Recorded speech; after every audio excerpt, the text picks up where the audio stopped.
પોરબંદર સમુદ્રના મુખના ડ્રેઝિંગ મામલે જીપીસીબીએ ગેરકાયદે થતું કામ બંધ કરાવેલ, સીઆરઝેડના નિયમોનું ઉલ્લંઘન થતું હોવાથી પ્રદૂષણ મામલે કામગીરી બંધ કરાવેલ.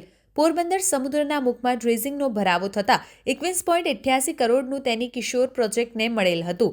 નિયમો મુજબ કામગીરી નહીં કરી અને સીઆરઝેડના નિયમોનું પાલન નહીં થતાં ગુજરાત પોલ્યુશન કંટ્રોલ બોર્ડ કામ બંધ કરાવેલ. ડ્રેઝિંગ કામગીરી સંપૂર્ણ બંધ હોવા છતાં કિશોર પ્રોજેક્ટ દ્વારા 21.88 કરોડના ખોટા બિલો મૂકી 21.88 કરોડનું કૌભાંડ કરેલ હોવાના આક્ષેપ બાવનકાના બાદરશાહીએ કરેલ.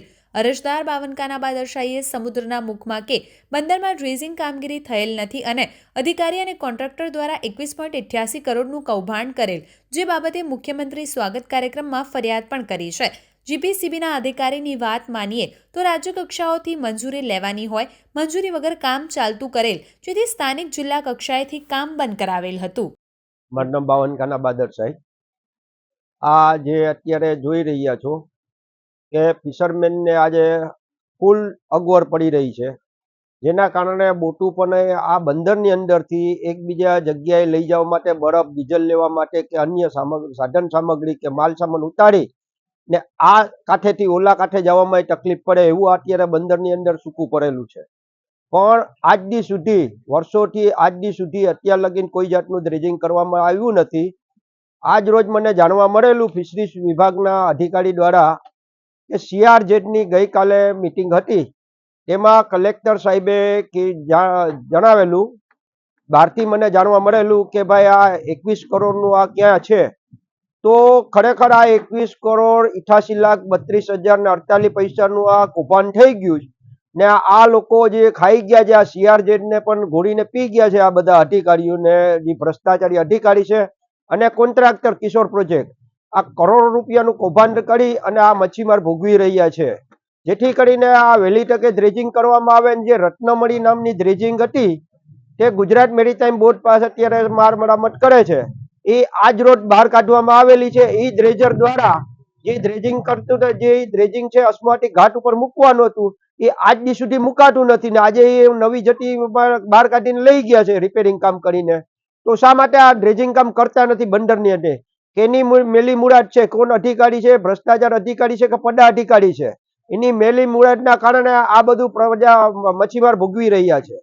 અમારે એટલું જોઈએ કે અમારા મચ્છીમારોનું કામ થાય અને આ ભ્રષ્ટાચારીઓને સજા થાય એવી અમારી મોટી માંગ છે. સીઆરઝેડની મીટિંગમાં ડ્રેજિંગનો પ્રશ્ન સૌથી મોટો હતો. કિશોર પ્રોજેક્ટને લઈને શું પ્રશ્ન આવ્યા હતા અને કઈ રીતની કામગીરી કરી? અમારે ડિસ્ટ્રિક્ટ સીઆરઝેડ કમિટીની એક અમારે જિલ્લા લેવલની કમિટી છે. એમાં કિશોર પ્રોજેક્ટ ચાલુ કરવા માટેની એમની રજૂઆત હતી કે અમે પણ રજૂઆત જે બી મંજૂરી આપવાની સત્તા અમારે અહીંયા ડિસ્ટ્રિક્ટમાંથી નથી. એ જે ગુજરાત કોસ્ટલ ઝોન મેનેજમેન્ટ સીઆરઝેડમાં એમને એપ્લિકેશન કરવી પડે ડોક્યુમેન્ટ સાથે, ત્યાંથી મંજૂરી મળી શકે. મંજૂરી મળી હતી કે નથી મળી? ના, જે તે ટાઈમે આગળ કમિટી દ્વારા સ્થળ તપાસ કરવામાં આવી હતી અને સ્થળ તપાસમાં એને એક્ટિવિટી ચાલુ કરી દીધી હતી, એટલે કમિટી દ્વારા તાત્કાલિક બંધ કરાવવામાં આવી હતી અને જે તે બી એક્ટિવિટી એને બંધ કરાવી દીધી. હમણાં હાલ કોઈ લાસ્ટ કમિટીની મિટિંગમાં વિઝિટમાં ત્યાં કોઈ એક્ટિવિટી નથી, એટલે એને ત્યાંથી સ્ટોપ થઈ ગઈ હતી અને આગળ અમારે સીઆરઝેડ માટે પરમિશન લીધા વગર કોઈ એક્ટિવિટી નહીં કરાય. સર, ખાડીમાં જે ડ્રેજિંગનો 21 કરોડ રૂપિયા મંજૂર કરી દેવામાં આવ્યો છે, બિલ પાસ થઈ ગયો છે, તેની સમગ્ર વિગત શું? એ આપણે ફિશરી ડિપાર્ટમેન્ટ અને એના માટે આપણે એમનો સંપર્ક કરવો જોઈએ, એટલે ફિશરી ડિપાર્ટમેન્ટ તરફથી તમને એમની વિગતવાર ડિટેલ મળી શકશે. જે તે સમયે તમે કહો છો ડ્રેજિંગ ચાલુ કરી દીધું હતું, તો એની અંદર કઈ રીતે આપણે ગુના દાખલ કરવામાં આવ્યા છે કે પરમિશન વગર કામ ચાલુ કરી દીધું છે? સરકારમાંથી કોઈ એવા મોટા અહેવાલ? હા, સીઆરઝેડમાં જનરલી એવું હોય છે કે અમારે એવી કોઈ કમિટીમાં ફરિયાદ હોય અથવા તો એવું કોઈ એક્ટિવિટી ચાલુ થઈ ગઈ તો અમારે સ્થળ તપાસ કરીને આગળની કાર્યવાહી કરવાની હોય છે.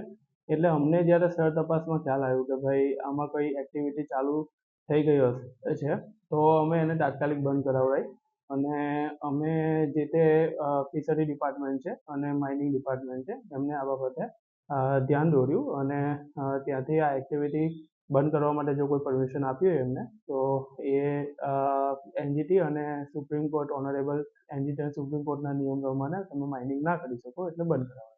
ખાસ એની કોઈ જે પરમિશન વગર ડ્રેસિંગ કરી રાખ્યું છે હા. એને સાબિત પણ થઈ ગયું છે. હા. તો આ કિશોર પ્રોજેક્ટને બ્લેકલિસ્ટ કરવામાં આવશે કે નહીં? બ્લેકલિસ્ટ કરવાની કોઈ એવી ડાયરેક્ટ સત્તા નથી. અમે એક્ટિવિટી એને કરતા હોય તો અમે એને અટકાવી શકીએ અને જે તે ડિપાર્ટમેન્ટને મંજૂરી આપીએ તો એની એક્શન લઈને પેનલ્ટી એના ઉપર ઇસ્યુ કરે.